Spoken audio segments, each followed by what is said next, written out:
Boa noite, meus prezados irmãos. Hoje é dia 1/10 de 2025, quarta-feira. Estamos iniciando as atividades na Casa Espírita de Abel Sebastião de Almeida. Como sempre o fazemos, rogando a Deus, nosso Pai de infinito amor e bondade, a Jesus, nosso querido e amoroso Mestre, amigo incondicional de nossas almas, e a Maria de Nazaré, nossa Mãe Santíssima, que nos envolvam num manto de paz e de amor, para que a nossa psicosfera possa estar preparada para todos os importantes trabalhos que se desenvolverão na noite desta quarta-feira. Também, meus irmãos, como sempre, muito agradecidos ao Pai pela essa oportunidade de aqui estarmos unidos junto a essa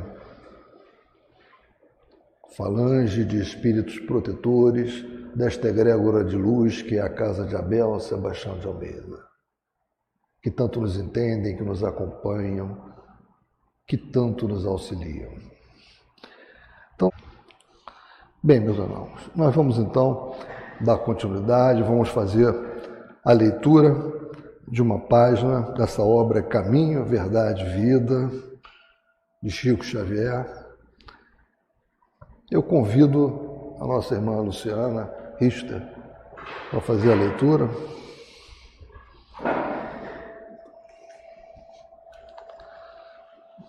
E como sempre, a gente nunca abre ao acaso, né? Caiu no capítulo 100, Auxílios do Invisível.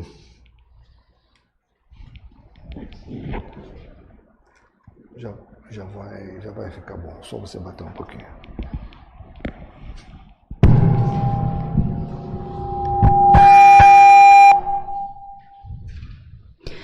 Auxílios do Invisível. E, depois de passarem a primeira e segunda guarda, chegaram à porta de ferro que dá para a cidade, a qual lhes abriu por si mesma.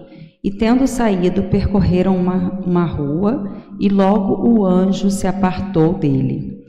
Em Atos, capítulo 12, versículo 10. Os homens esperam sempre ansiosamente o auxílio do plano espiritual.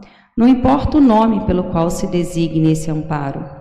Na essência, é invariavelmente o mesmo, embora seja conhecido entre os espiritistas por proteção dos guias, nos ambientes católicos por intervenção dos eleitos e nos círculos protestantes por manifestações do Espírito Santo. As denominações apresentam interesse secundário. Essencial é considerarmos que semelhante colaboração constitui elemento vital nas atividades do crente sincero. No entanto, a contribuição recebida por Pedro no cárcere representa lição para todos. Sob cadeias pesadíssimas, o pescador de Carfanaum vê aproximar-se o anjo do Senhor, que o liberta, atravessa em sua companhia os primeiros perigos na prisão, caminha ao lado do mensageiro, ao longo de uma rua. Contudo, o emissário afasta-se, deixando-o novamente entregue à própria liberdade, de maneira a não desvalorizar-lhe as iniciativas. Essa exemplificação é típica. Os auxílios do invisível são incontestáveis e jamais falham em suas multiformes expressões, no momento oportuno, mas é imprescindível não se vicie o crente com essa espécie de cooperação, aprendendo a caminhar sozinho, usando a independência e a vontade no que é justo e útil, convicto de que se encontra no mundo para aprender, não lhe sendo permitido reclamar dos instrutores a solução de problemas necessários à sua condição de aluno. Boa noite.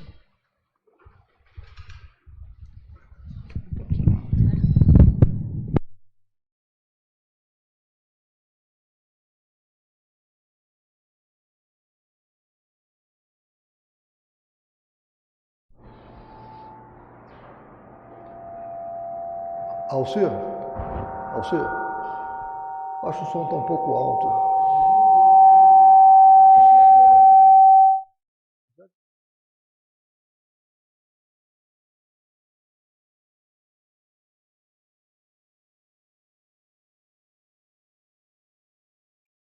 O trabalho que estava sendo feito.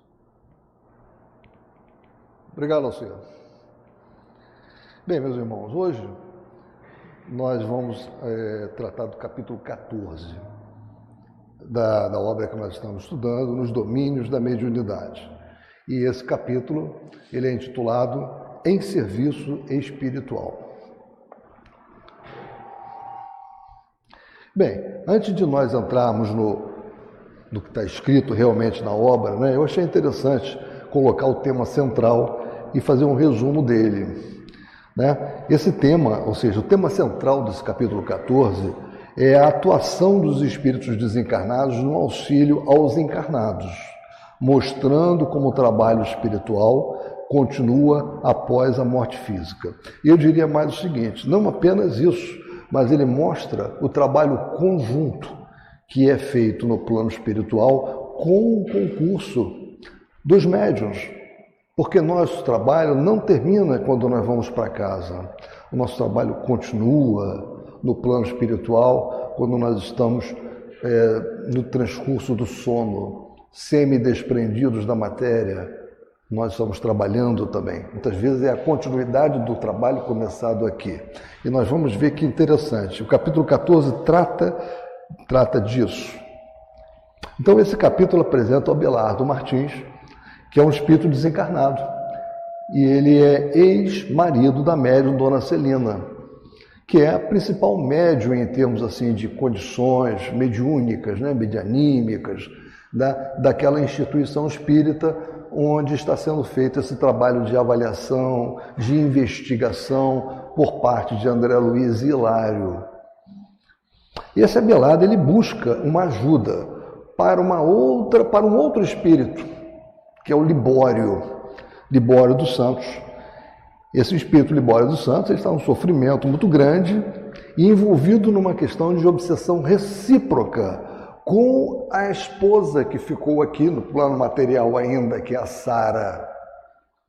Ou seja, ambos estão imantados naquilo que é chamado obsessão recíproca. Nós vamos ver mais adiante no transcurso.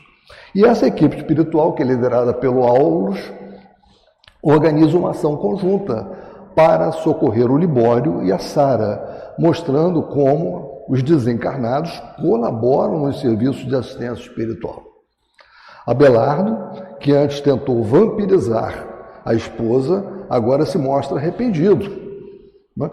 E disposto a cooperar, evidenciando o progresso espiritual possível após o desencarne. Ou seja, ele passou por momentos de turbulência, né? Tentou vampirizar a Celina e, em função de todo o trabalho que a Celina fez, principalmente de oração, né? E a ajuda do plano espiritual conjugada com isso, ele conseguiu se melhorar, conseguiu se recuperar, a ponto de poder se habilitar a trabalhar no plano espiritual como coadjuvante. Então, nesse momento, ele já está trabalhando como coadjuvante no plano espiritual. Então, o que esse capítulo destaca para nós? A importância da oração, da vigilância emocional, da cooperação entre planos para o sucesso do trabalho mediúnico. Não é? Ou seja, essa cooperação que nós estamos tão acostumados aqui, quando nós entramos no trabalho de dialogação fraterna, né? Nós sabemos que o plano espiritual organizou, planejou, controlou e conta necessariamente com a participação dos médiuns de incorporação e dos médiuns que são os dialogadores. E conta com a participação daqueles que estão na sustentação, ou seja, todo um trabalho conjunto. Só que acontece, há um arco narrativo entre o capítulo 14, essa história que é de Libório, Sara, Abelardo, ou seja, a questão do Libório e da Sara começa no capítulo 7 dos Domínios da Mediunidade. Tá? Não sei se vocês lembram, mas no capítulo 7, Libório foi muito ajudado, ele estava muito mal, e foi quando, inclusive, foi apresentado para nós no capítulo 7 um equipamento ectoplasmático que favoreceu que Libório pudesse visualizar todos os graves problemas comportamentais que ele teve, né? E através da oração, né, feita para ele pelo Raul, né, que era o dirigente na época, ele conseguiu apaziguar-se e aí ele foi levado ao final do capítulo 7 para um estabelecimento na espiritualidade, para que ele pudesse se refazer. Então, esse é o arco narrativo. Começa no 7, passa pelo 14 e vai para o 15, que é o próximo, que será analisado na semana que vem. Então, é o que está dito aqui. Ou seja, quando a gente lê esse capítulo, a gente vê alguns conceitos chaves, né, como obsessão recíproca, cujo é intuitivo até a conclusão do que é que representa a obsessão recíproca, que é um vínculo doentio entre encarnado e desencarnado, e é sustentado por mágoas, paixões, né, de todos os tipos. Trata-se de espíritos sintonizados na mesma faixa vibracional deprimente que se ligam um ao outro, acusando dolorosa e complexa simbiose obsessional. Vampirismo fluídico, nós sabemos que também é um termo usado porque Abelardo tentou vampirizar a médium Celina logo que se desencarnou. E o que é esse vampirismo fluídico, né? É a ação pela qual os espíritos involuídos, arraigados às paixões inferiores, se imantam a organização psicofísica dos encarnados e desencarnados, sugando-lhes a substância vital. O serviço espiritual, que é tema também do nosso capítulo, que mostra, serviço espiritual aqui representa a ação conjunta entre encarnados e desencarnados, para socorro e esclarecimento. E a reforma íntima, fundamental, é a renovação mental. É fundamental uma mudança de atitude e arrependimento com o caminho para a evolução espiritual, que foi o que aconteceu com Abelardo, né, que conseguiu mudar-se, modificar-se, afastar-se da forma doentia como ele se relacionava com a médium Celina. Então, entrando no nosso capítulo, né, especificamente, né, o texto que vocês têm aí no livro. Né? Aí distanciávamos da instituição quando o marido desencarnado da dona Celina, que nós já sabemos, é o Abelardo, né, ele apareceu. E aí foi informado por Aulus que o Abelardo era o esposo, né, da cooperadora Celina. E que ele ainda estava profundamente arraigado a hábitos terrestres. Ou seja, o linguajar dele, a forma dele ser, denotava ainda que ele estava muito arraigado aos hábitos terrestres. Porém, ele já tinha se modificado muito, a ponto de poder ser vigilante. Ele estava atuando já como vigilante no plano espiritual, numa determinada unidade de acolhimento. Então, vamos. Então, ele chegou e veio pedir a Aulus, ele veio rogar um auxílio em favor de Libório. Já vimos que Libório é aquele espírito que apareceu no capítulo 7. Né? O socorro do grupo, disse ele, melhorou-lhe as disposições, mas agora é a mulher, é a Sara, que piorou perseguindo. Ou seja, antes, quando começou no capítulo 7, ele perseguia a Sara. Aí ele melhorou, retemperou-se, conseguiu ser levado para um estabelecimento de acolhimento. A Sara agora está procurando por ele, imantando-se a ele, e ele está mal em função disso. Então, conte conosco, aderiu o orientador de boa vontade. Contudo, é importante que Celina, que é médium encarnado, nos ajude. E aí nós estamos vendo o seguinte, é a ação dos médiuns desencarnados agora, né? A ação dos médiuns no desdobramento produzido pelo sono, que é o que nós vamos começar a ver agora, né? No contexto. Aí disse o Aulus para ele, volte a companheira, disse para o Abelardo, espírito desencarnado, volte a companheira, e tão logo se desligue Celina do corpo, pela influência do sono, traga em sua companhia, a fim de que possamos seguir todos juntos. Né? Então, Abelardo, ele interessava-se por Libório dos Santos, né? que é o primeiro comunicante, como eu já falei, daquela noite, né? Que estava lá no capítulo 7, para quem quiser rememorar. E aí houve uma necessidade de explicar um pouco essa questão, né? Porque tanto André Luiz como Hilário, e principalmente Hilário, estavam curiosíssimos, né? Vem cá, está mandando o Abelardo, que é um espírito desencarnado, ex-marido da Celina, ir até a Celina, voltar com ela quando ela estiver já desdobrada em decorrência do sono. Então aqui o instrutor espiritual ele vai explicar, né?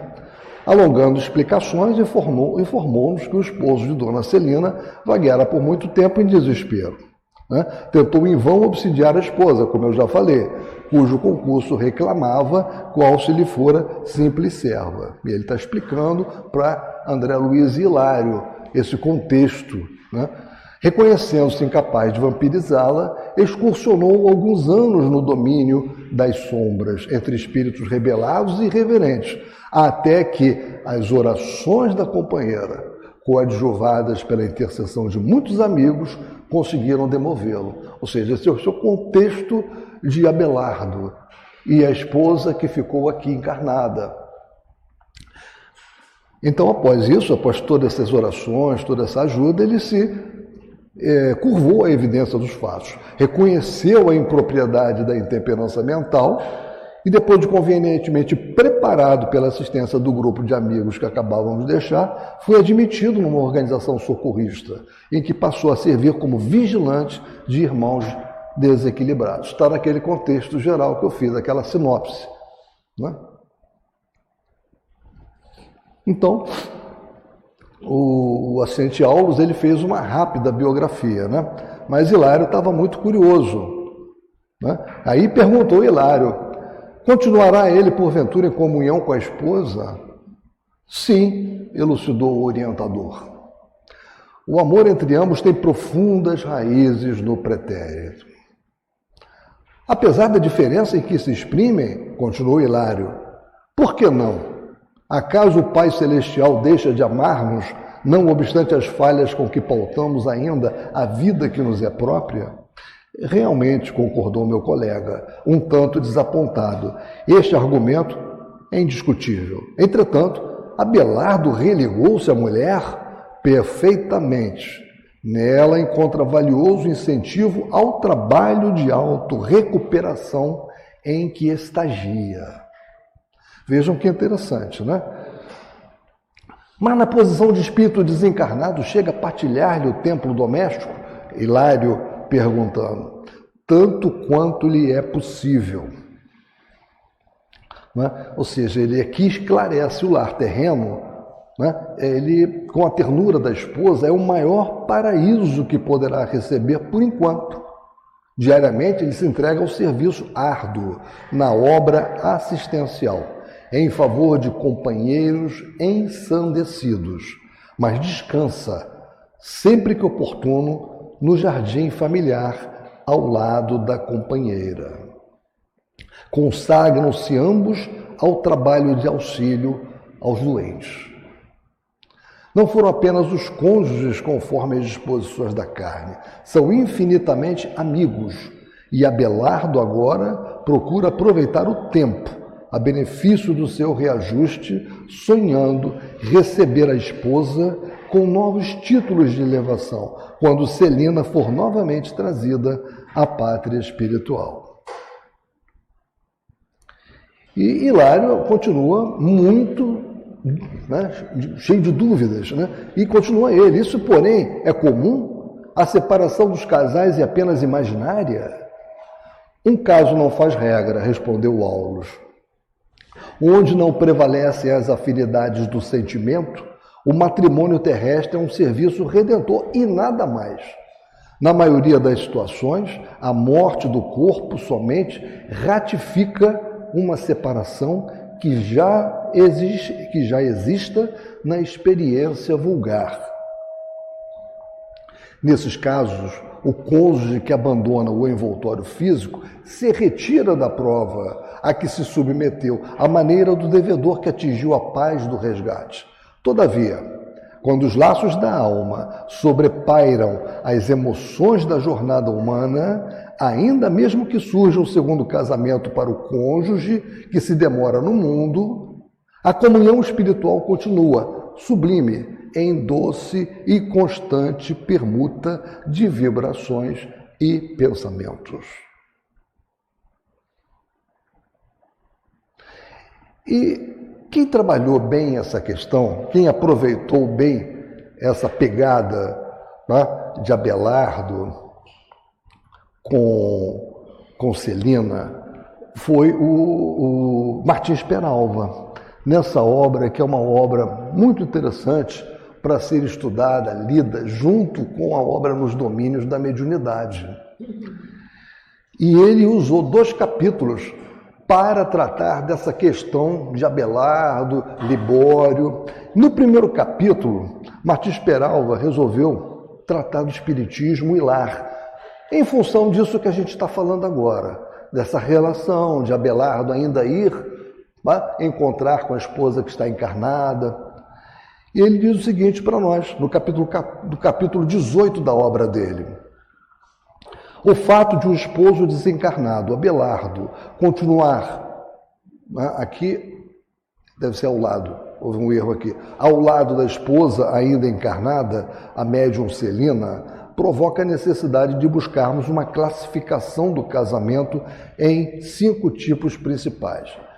Martins Peralva busca muitas classificações.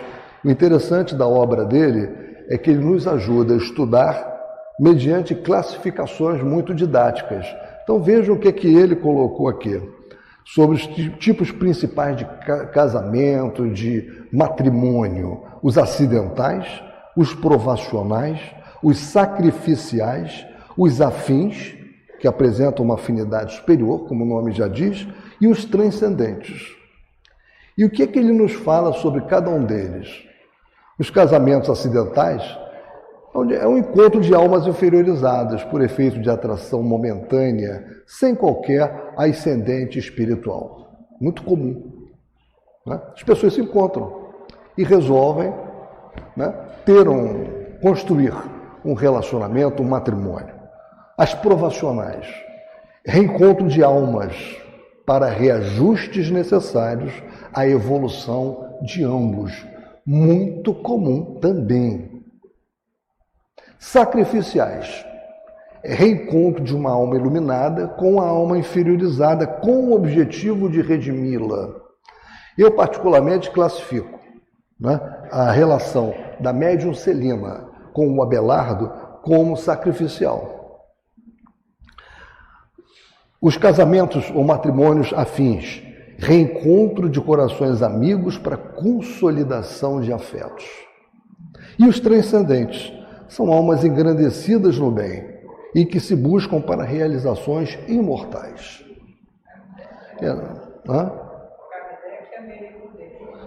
Kardec e Amélie Baudet, está aí, uma boa, não tinha pensado nisso, mas, né, o Marisa colocou Kardec e Amélie Baudet, de fato. Concordo. Ou seja, essa obra ciclópica do Espiritismo, não temos dúvida alguma que é uma construção transcendental. O objetivo que ela tem, como ela surgiu e para que se procura alcançar no plano espiritual com ela, é transcendente. Concordo. E voltando para o nosso texto, Hilário refletiu alguns momentos, né, e conjecturou, porque ele está naquela pergunta, na sequência de perguntas sobre essa questão de Abelardo, né? A travessia pelo túmulo impõe efetivamente ao espírito singulares modificações, cada viajor em sua estrada, cada coração com seu problema. Bem-aventurados os que se renovam para o bem, exclamou Aulus. O verdadeiro amor é a sublimação em marcha, através da renúncia. Vejam que bonita essa frase e que importante ela é para todos nós, né? O verdadeiro amor é a sublimação em marcha. Isso é um processo. Não é no estalar de dedos, é processo, renovação mental, modificação paulatina, extirpação paulatina dos nossos defeitos, né? Ou seja, o verdadeiro amor é a sublimação em marcha através da renúncia. Depois da morte, veja essa parte aqui, depois da morte, habitualmente aprendemos, no sacrifício dos próprios sonhos, a ciência de amar, não segundo os nossos desejos, mas de conformidade com a lei do Senhor. Mães obrigadas a entregar os filhinhos a provas de que necessitam, pais que se veem compelidos a renovar projetos de proteção à família, esposas constrangidas a entregar os maridos a outras almas irmãs, esposos que são impelidos a aceitar a colaboração das segundas núpcias no lar de que foram desalojados. Ou seja, o exercício do amor se faz imperativo, exatamente para que se possa reordenar os relacionamentos. Ou seja, quem está no plano espiritual e quem está no plano material. O amor não deixa de existir. Agora, é preciso sublimá-lo. Tudo isso encontramos na vizinhança da terra. A morte é uma intimação ao entendimento fraternal. E quando lhe não aceitamos o desafio, o sofrimento é o nosso quinhão. Nós não temos dúvida, né? E bom, aí Aulos resolve então partir para o trabalho que ele já tinha dito que aconteceria. Libório precisava de ajuda. Abelardo foi procurar por eles. E ele já tinha dado o comando. Né? Ou seja, quando Celina estiver semi-desprendida do corpo material, traga aqui, que nós iremos até o estabelecimento de acolhimento onde o Libório está. Então nós vamos agora tratar dessa região purgatorial onde está Libório. A breve tempo penetramos nebulosa região dentro da noite. Os astros desapareceram a nossos olhos. Tive a impressão de que o piche gaseificado era o elemento preponderante naquele ambiente.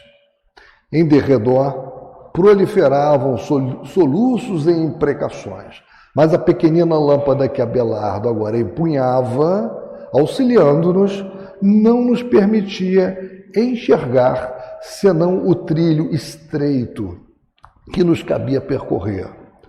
Findos alguns minutos de marcha, atingimos uma construção mal iluminada, em que vários enfermos se demoravam sob a assistência de enfermeiros atenciosos. E essa construção, não, gente? Como é que essas construções no plano espiritual elas acontecem? Não é a primeira vez que nós temos alusões a construções, né? Em todos os trabalhos que nós temos estudado, né? Os romances, né? As alusões às construções no plano espiritual são inúmeras, né? É pelo pensamento, né? É a construção pelo pensamento. O pensamento, ele é criador. Então, espera aí, Sandra. Nós enxergamos o outro à medida daquilo que representa para nós, né? A gente até dizer isso, que nós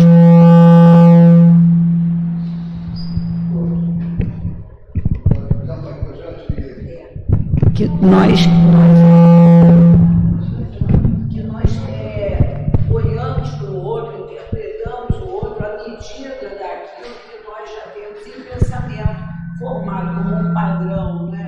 Assim, vamos dizer, entre aspas, um padrão espiritual nosso.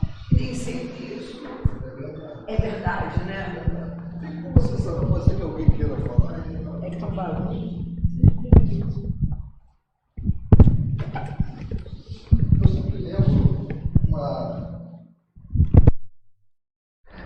Eu sempre lembro uma frase que eu li em Bozano, Pensamento e Vontade, em que ao final do livro ele fala, eu sempre repito isso porque para mim é uma coisa que me marcou muito, é algo que a gente escuta de outra forma, né? Mas quando eu li da forma como ele colocou, fez todo sentido para mim, que o universo é uma criação ideoplástica de Deus e é sustentado ininterruptamente por ele.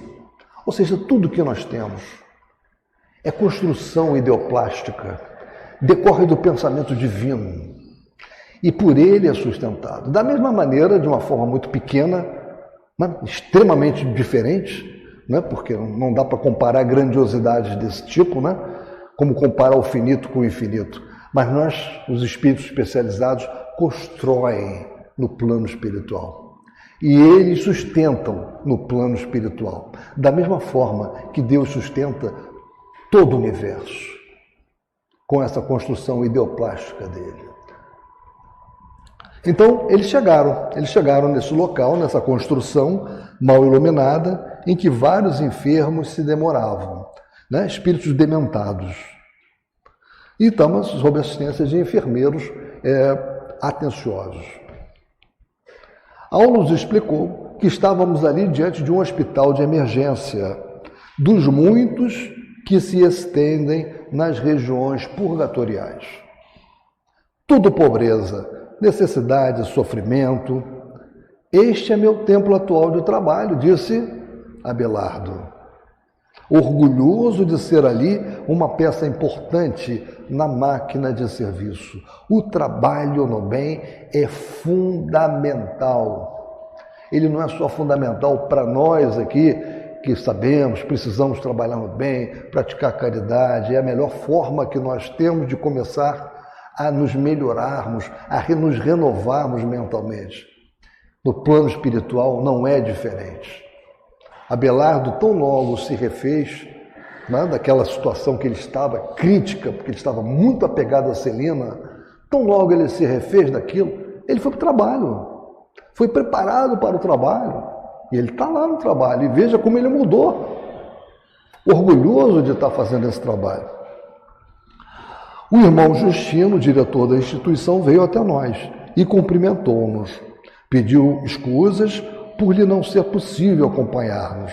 A casa jazia repleta de psicopatas desencarnados e não poderia dessa forma deter-se naquele momento. Porém, ele deu permissão, evidentemente, para Aulos, para André Luiz e Hilário continuarem o trabalho, percorrerem o ambiente e encontrarem Libório.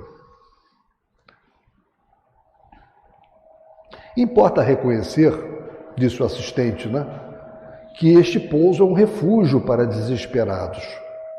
Segundo a reação que apresentam, são conduzidos de pronto a estabelecimentos de recuperação positiva ou regressam às linhas de aflição de que procedem. Aqui apenas atravessam pequeno estágio de recuperação. Alcançáramos o leito simples em que Libório, de olhar esgazeado, se mostrava distante de qualquer interesse pela nossa presença. Enxergava-nos impassível, né? Ou seja, aquele olhar daquele que está atormentado psicologicamente, né? Exibia o semblante dos loucos, quando transfigurados por ocultas flagelações. Um dos guardas veio até nós e comunicou a Abelardo que o doente trazido à internação denotava crescente angústia. Aulos imediatamente auscultou Libório, né? E identificou imediatamente também que Sara estava exatamente jungida a ele. O pensamento da irmã encarnada, que o nosso amigo vampiriza, está presente nele, atormentando-o. Acham-se ambos sintonizados na mesma onda. É um caso de perseguição recíproca, disse Aulos. Ou seja, aqueles benefícios todos do grupo, né, que tinham sido feitos, estavam eclipsados, né, pelas sugestões arremessadas de longe pela Sara.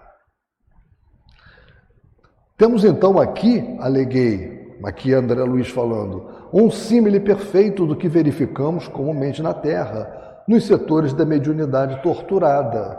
Médiuns existem que, aliviados dos vexames que recebem por parte de entidades inferiores, depressa como lhes reclamam a presença, religando-se a elas automaticamente, embora o nosso mais sadio propósito de libertá-los.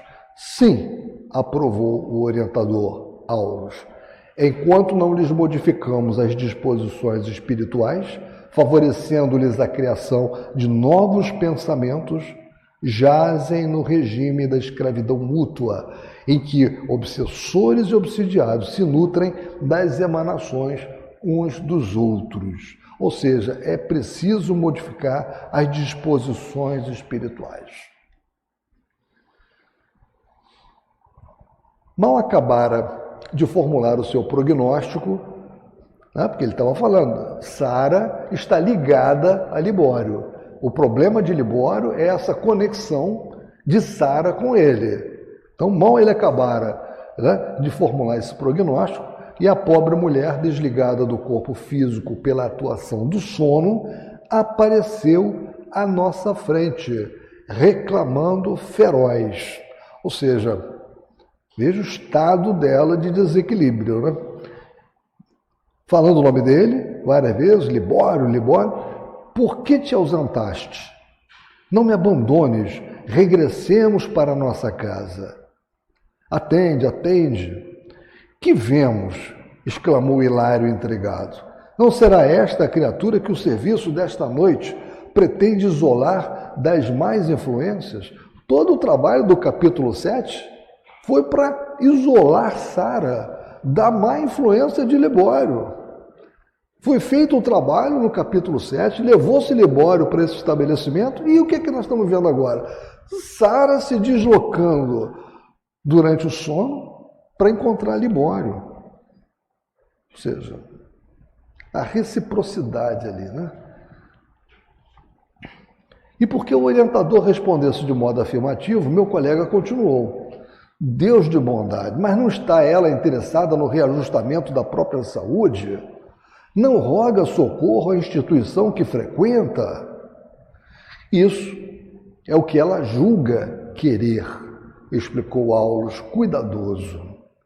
Entretanto, no íntimo, alimenta-se com os fluidos enfermiços do companheiro desencarnado e apega-se a ele instintivamente. Ou seja, veja como ela precisa de auxílio. Não só o Libório, que está sendo agora vampirizado por ela, mas ela. Milhares de pessoas são assim.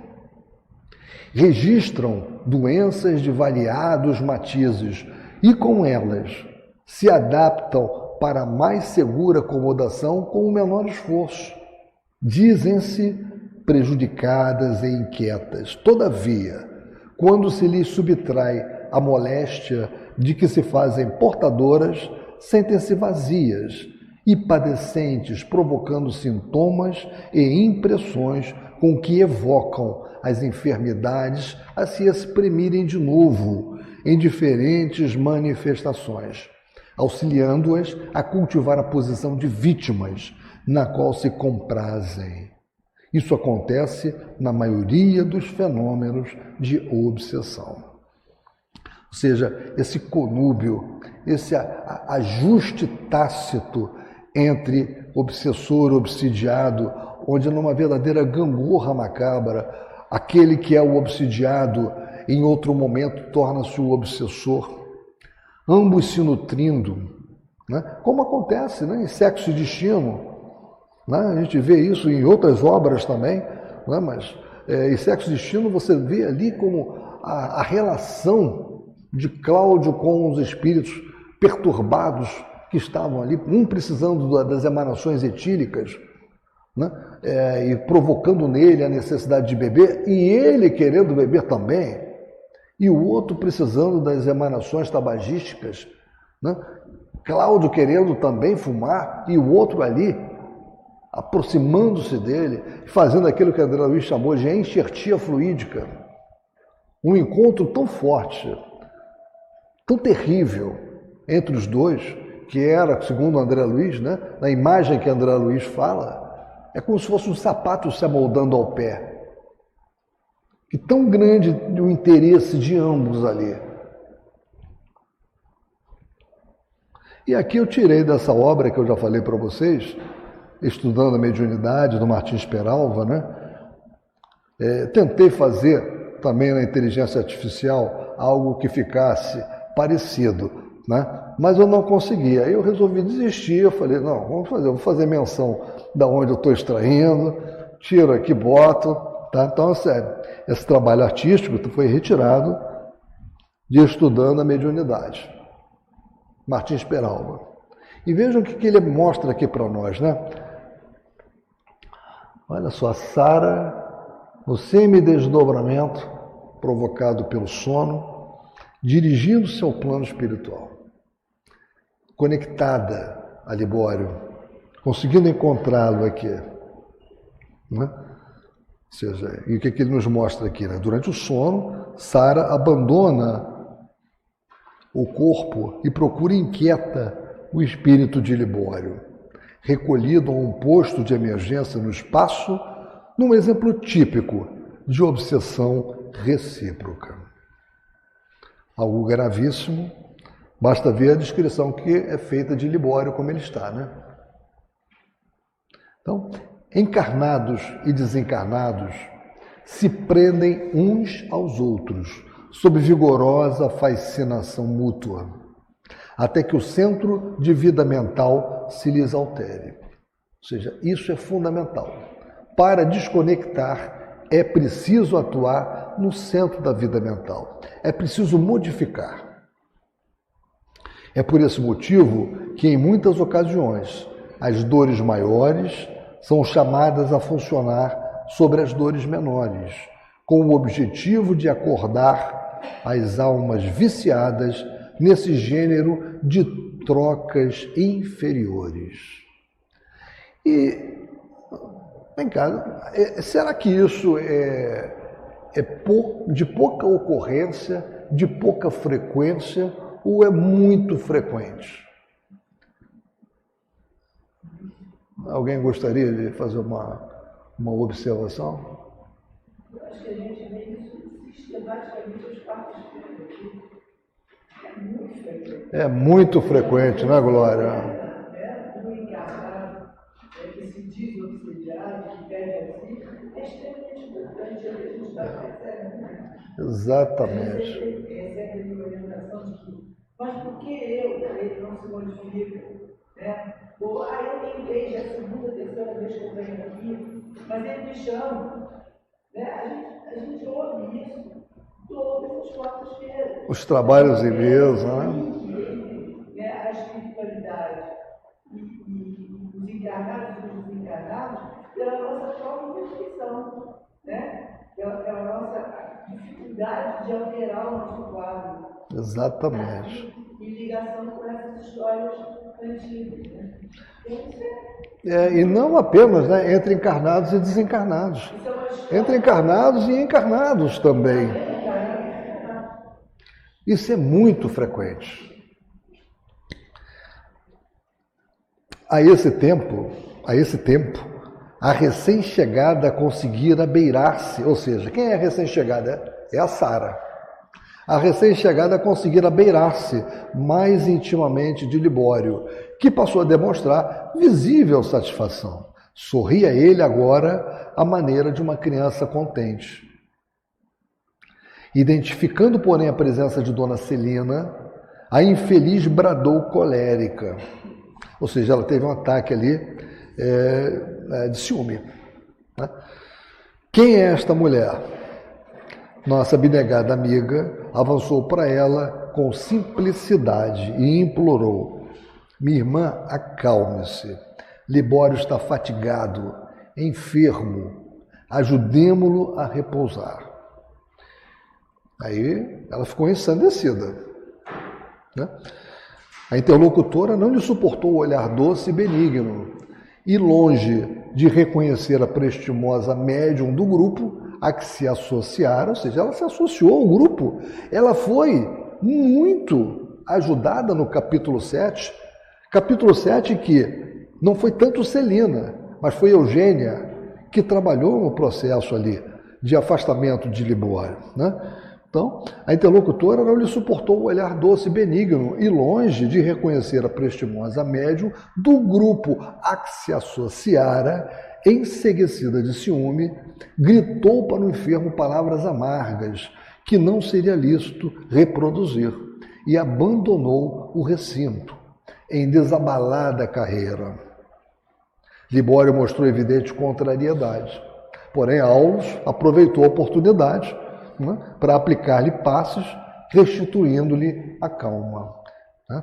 Você vê que foi necessário, ainda bem que ela teve esse rompante, né, e deu pouco trabalho para se afastar, né, porque bastou essa crise de ciúme que ela teve e ela conseguiu liberar aquele, né, Libório para uma ajuda.